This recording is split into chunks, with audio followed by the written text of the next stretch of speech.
Students, welcome to the mister Bharat education point. फिर से एक बार देखते हैं आज हम क्या है कि आज हम नया टॉपिक आपको स्टार्ट करने वाले हैं जिसका नाम होने वाला है बच्चों बहुत ही प्यारा। उसका नाम है नरेशन। क्या होता है? नरेशन। आज तक सुन लो, नरेशन सबसे पहली बात, जैसा कि मैं हर क्लास में डिस्कस करता हूँ ऐसे इसमें, और ये हमारी इंट्रोडक्शन क्लास है, इसमें कोई भी टॉपिक नहीं पढ़ाया जाएगा, बस इसको समझाया जाएगा कि नरेशन अपन पढ़ते क्यों है। तो narration is the very important part in English. क्या बोल दिया सर इंग्लिश में? नरेशन जो होता है वो इंग्लिश के अंतर्गत बहुत बड़ा इंपॉर्टेंट पार्ट होता है। अगर अपन बात करें नरेशन की तो ये नरेशन को एक नाम और देते हैं। इसका नाम क्या है? डायरेक्ट स्पीच और इनडायरेक्ट। डायरेक्ट और इनडायरेक्ट स्पीच। डायरेक्ट और इनडायरेक्ट स्पीच, ठीक है, ये इसका नाम है नरेशन का। ये नाम भी इसको देते हैं। सर इसको हम क्यों पढ़ें? क्या जरूरत है हमें इसे पढ़ने की? देखो, इसको पढ़ने से क्या होता है, जैसा कि मान के चलो आजकल का जमाना कैसा चल रहा है, चुगलखोरों का चल रहा है, चुगलखोरों का।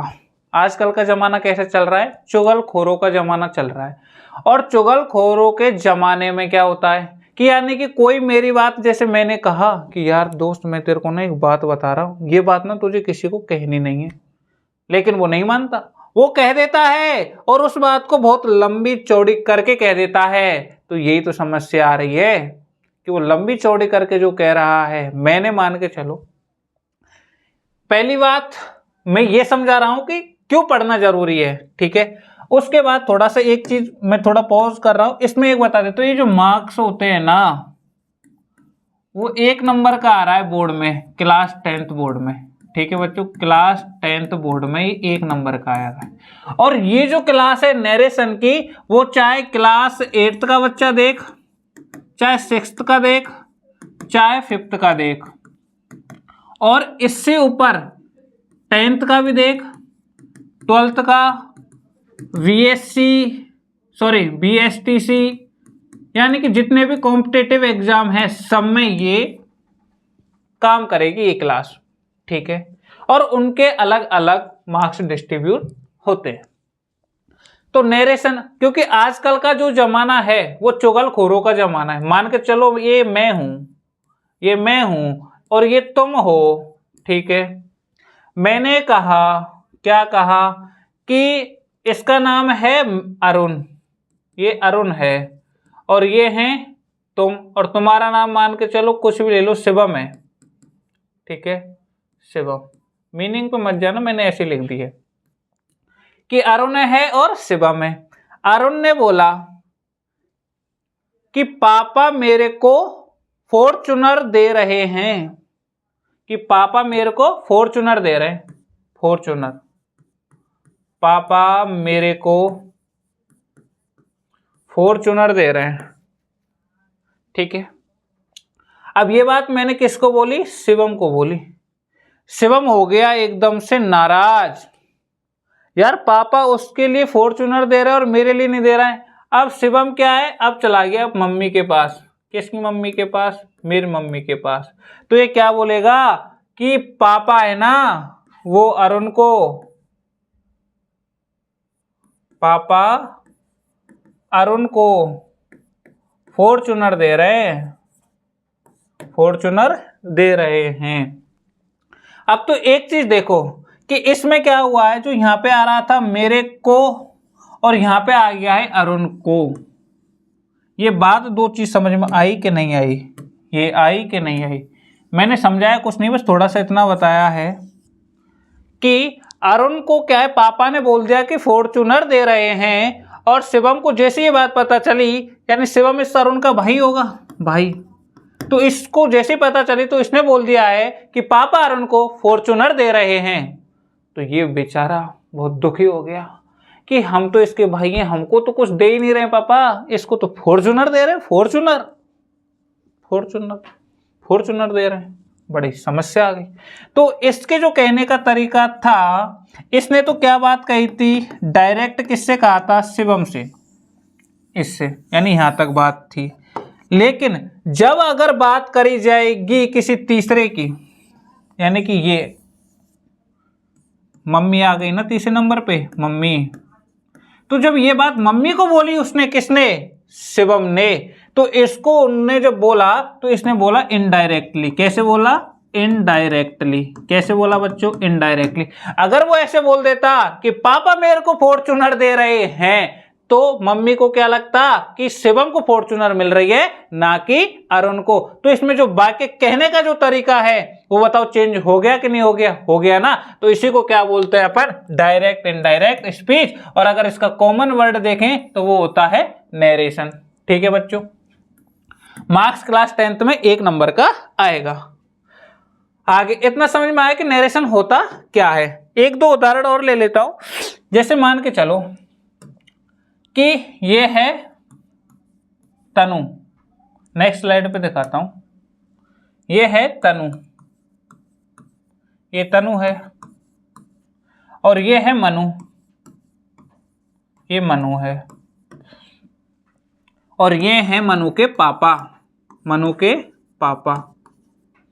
ठीक है, ये तनु है, लो बाल बनाओ इसके, बाल बीच में से बनाओ इसके बाल। लो ये मनु है, ये मनु की तो एक साइड ही कर दो। ठीक है, लो ये हो गए इनके पापा। तो ये क्या है, पापा जी हैं, ये कौन है, तनु रे मनु। तो पापा ने तनु को बोला मैं तेरे लिए स्कूटी लाऊंगा, मैं तेरे लिए स्कूटी लाऊंगा। ठीक है, अब इसको बोला, इसको हो गई खुशी, हंस रही है, देखो कैसे हंस रही है, हंस रही है, खुशी हो रही है, खुशी। क्यों खुशी हो रही है, क्योंकि पापा मनु को स्कूटी नहीं ला रहे, मेरे को ला रहे। तो इसने बात बोल दी किसको, मनु को। और क्या बोली मनु को कि पापा मेरे लिए, पापा मेरे लिए स्कूटी लाएंगे, यही तो बोली। यानी कि ये वाला वाक्य यहां से लेकर के यहां तक तो क्या है, सेम है, लेकिन यहां पे आया था तेरा और यहां पे आ गया मेरा। तो यहां पे जो ये चेंज हो रहा है, इसी को क्या बोल रहे हैं अपन, इनडायरेक्ट स्पीच। अगर क्यों हो रहा है, क्योंकि प्रोनाउन बदल जाना है। ठीक है, ठीक है बच्चों। अब मतलब कुल मिला के हम अगर रिजल्टेंट देखें कि हम समझा क्या रहे हैं सर, यानी कि जो डायरेक्ट और जो इनडायरेक्ट होता है वो कुछ नहीं होता है, वो बस एक बात को दूसरे बात में कहना होता है। ठीक है, अगर सर आप बताएंगे जैसे कि कैसा होता है, Ram said to Lakshman I am going to, कहाँ गए थे वो, कहाँ गए थे वो, चलो वृंदावन भेज दो, वृंदावन, वृंदावन। ठीक है, तो राम ने लक्ष्मण जी से कहा है कि मैं कहाँ जा रहा हूं, वृंदावन जा रहा हूं। ठीक है, तो देखो ये वाला जो वाक्य इधर वाला यहां से लेकर के यहां तक, और ये यहां से है यहां तक, यानी कि देखो ये लिखा हुआ है इन्वर्टेड कोमा के अंदर, ये लिखा है इन्वर्टेड कोमा के बाहर वाला वाक्य। अब देखो हमें समझना क्या है, हमें समझना है ये वाला पार्ट और ये वाला भी पार्ट पढ़ना है। ठीक है, अब सर इनको रिपोर्टेड बार रिपोर्टेड स्पीच कहते हैं, वो हम आपको ना डिटेल क्लास में पढ़ाएंगे। आज की क्लास में हमने बस आपको समझाया है कि ऐसे वाक्य होते हैं जिनको हमें क्या करना होता है, ट्रांसलेशन करना होता है। और देखो ट्रांसलेशन मैं आपको करके बता देता हूं कैसे करते हैं। इसका ट्रांसलेशन क्या होगा कि Ram told me, told Lakshman that, Ram going या फिर he was going to Vrindavan. Vrindavan, going to Vrindavan. Sir यहाँ पे ये टोल्ड क्यों आया, यहाँ पे दैट क्यों आया, यहाँ पे वाज क्यों आया? अब देखो, मान के चलो मैंने आपसे एक बात कह रहा हूं, स्टूडेंट से बात कह रहा हूं,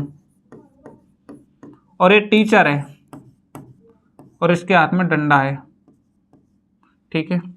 तो टीचर कह रहा है स्टूडेंट से कि सुनो स्टूडेंटों, मैं तुम्हें अंग्रेजी पढ़ाऊंगा, मैं तुम्हें अंग्रेजी पढ़ाऊंगा, मैं तुम्हें इंग्लिश पढ़ाऊंगा, इंग्लिश पढ़ाऊंगा। और ये बात कब की है? मान के चलो अब टाइम हो रहा है 10:55। कितना हो रहा है? 10:55 टाइम हो रहा है, ठीक है। अब मैंने आपको बात बोल दी कि मैं तुम्हें इंग्लिश पढ़ाऊंगा। अब तुमको ये वाली बातें कहनी है किसी और से, तो क्या तुम एक बात बताओ, ये जो वाली बात है, क्या तुम इसको इसी टाइम पे कह सकते हो क्या? 10:55 पे कह सकते हो क्या? नहीं कह सकते, क्योंकि अब मैंने बोला है तुम कभी मिलोगे यानी उससे, तब ये टाइम बदल चुका होगा, यानी कि 10:55 से 10:56 पे कह रहे होंगे, 10:57 पे कह रहे होंगे। मान के चलो 10:55 पे यानी कि 43 सेकंड हो रही थी, तो क्या तुम इसको इतने पे कह दोगे? नहीं कहोगे। तो बताओ ये वाला जो टेंस होता है यानी कि जो टाइम होता है वो किस में जाता है? पास्ट में जाता है कि नहीं जाता है? जाता है ना। तो ये जो टाइम होता है वो पास्ट में चले जाता है। समझ में आ गया? गॉट इट बच्चों? तो ये ही आपको ध्यान रखना है कि जब नरेशन होगा तो अपने टेंस सीख लिया है, तो जो अब बात हो रही होंगी प्रेजेंट टेंस की, तो उसको पास्ट में चेंज करना अनिवार्य हो जाएगा। इससे अपने क्या सीखा? देखो, इससे अपन ने सीखा कि जो प्रेजेंट टाइम है उसको अपन किस में चेंज कर देंगे? पास्ट टाइम में, ठीक है। इतना चेंज करना होगा। और आगे अपने जो टेंस लिखा था वो देखो, अब टेंस जिनने सीख लिया है ना उसकी मौज हो गई है। देखो सबसे पहले कैसे कि ये प्रेजेंट टेंस था, ऐसे लिखो, प्रेजेंट लिखो, फिर प्रेजेंट का इंडेफिनिट, फिर लिखो प्रेजेंट का कंटिन्यूअस, फिर लिखो प्रेजेंट का परफेक्ट, और फिर लिखो प्रेजेंट का परफेक्ट कंटिन्यूअस, ठीक है। 2 3 4। लेकिन जो ये होता है, लिखो पहले टेंस, ठीक है, फिर लिखो पास्ट का इंडेफिनिट, फिर लिखो पास्ट का कंटिन्यूअस, फिर लिखो पास्ट का परफेक्ट, लिख लिया। और फिर लिखो पास्ट का परफेक्ट कंटिन्यूअस, पास्ट का परफेक्ट कंटिन्यूअस, लिख लिया। अब ये चीज लिख लिया, तो हमने क्या सीखा है कि जितने भी प्रेजेंट की बातें हैं वो प्रेजेंट की बातें पास्ट में जानिए, लेकिन ये ध्यान रखना इसका टेंस इसका हमारा नहीं बनता है, ठीक है बच्चों। ये वाला ये ध्यान रखना है। तो ये चीज रिजल्टेंट ये निकाला है कि प्रेजेंट की बातें हैं उनको किस में बदलना है? पास्ट में बदलना है। यानी कि ये सिखाया हमने आपको थोड़ा सा, और बाकी का अपन क्या करेंगे? पेड क्लास में सिखाएंगे। मैंने आपको बताया है कि मैं किस हिसाब से पढ़ा सकता हूँ आप लोगों को, तो ये सारी चीजें मैंने आपको डिस्कस करी हैं। और ये हमारा 1 मार्क का आता है, फिर से बता देता हूँ, ये सारा इसमें सिस्टम होता है। नरेशन क्या होता है? नरेशन कुछ भी नहीं होता। अगर हमसे पढ़ रहे हो तो बहुत ही सरल है, और किसी से भी पढ़ रहे हो, देखो पढ़ने के तरीके अच्छे होने चाहिए, और तो कुछ नहीं है। जो नरेशन होता है वो क्या होता है कि यानी कि किसी की बात को कहना, दूसरे से कहना, क्या होता है? नरेशन होता है, क्योंकि चुगलखोरों की कहानी है क्या? नरेशन, ठीक है। तो नरेशन मतलब ये 2 के बीच में नहीं रहती, तीसरे तक पहुंचानी होती है, और जब तीसरे तक पहुंचानी होती है तो इसी को अपन क्या कहते हैं? नरेशन कहते हैं। ये चुगलखोरों की कहानी है। जैसे मेरा कोई दोस्त है, पर्सनल दोस्त, मैंने कोई घोटाला कर दिया, और जब मैंने कोई घोटाला कर दिया तो मैं मेरे दोस्त को बताऊंगा कि यार मेरे से ना एक चीज बड़ी खराब हो गई है, इस घोटाले को ना तो किसी को बताना मत। लेकिन वो दोस्त है, वो ऐसा हो ही नहीं सकता है कि वो बताए ना। तुम्हारे दोस्त होते, तुम भी उस पर भरोसा करके बताते हो, लेकिन वो बातें तुम देखते हो कि फैल जाती हो। कैसे फैली? क्योंकि वो दोस्त है ना, उसको बढ़ा चढ़ा करके, यानी तुम्हारे उसने चुगलखोर है ना, मतलब चुगली कर दी। तो यही सारा सिस्टम होता है, ठीक है। और आज हम इसी के साथ में इसका इंट्रोडक्शन कंप्लीट करते हैं, और आज की क्लास यहीं आपकी खत्म करते हैं, ठीक है बच्चों। Thank you.